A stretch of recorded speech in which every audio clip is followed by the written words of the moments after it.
Alright, so now that you have a good grasp on my background, I want to talk about what changes I want to implement, what weaknesses that I want to overcome in my teaching as I go forward. So as I start to student teach this next month, I want to take a look at some of the things I thought about doing and how I want to change and better myself and teach better and teach multiculturally. So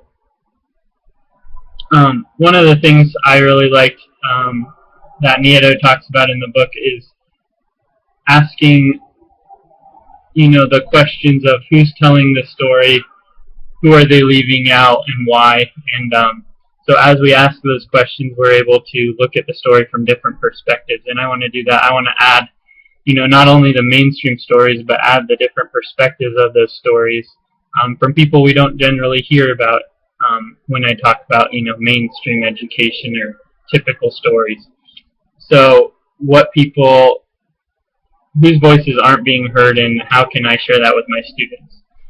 So it's obviously going to take some research and hard work, but I want to definitely include that because I think it's very important. A second thing that I've been thinking about as I was, reading through this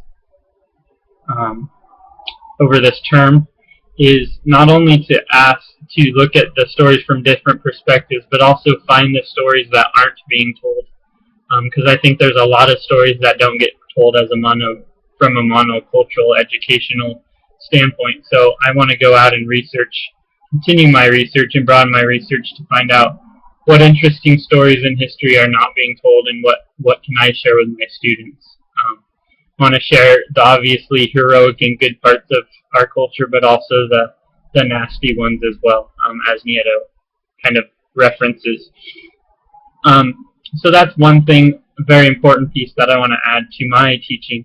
A second thing I want to do is to avoid being nice. I don't want to be nice to my students. I won't want to treat them differently because I think at the end of the day, if I'm nice to them, then I won't let them succeed like they should be able to. I think it's kind of a way of, in a way, it's kind of a racist teaching if I'm nice to students who I don't necessarily connect with on the same cultural or societal level and let them just fail throughout life because I'm not pushing them, but at the same time be pushing the students that I think I can relate to better because we have the same culture. So I need to avoid being nice and be able to push students and make them better and force them to do their hardest and have those high expectations of them as Nieto and as we talk about. And in order to do that the best, what I want to really be able to do is gain as much professional education as I can, professional training through those professional models of sheltered instruction such as SIOP and GLAD.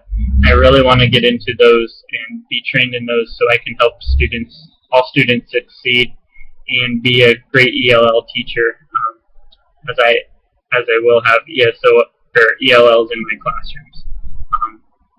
So that's my video, and that's what I want to share to you. Thanks for putting up with me, and hope you guys have a great rest of your summers. Thanks.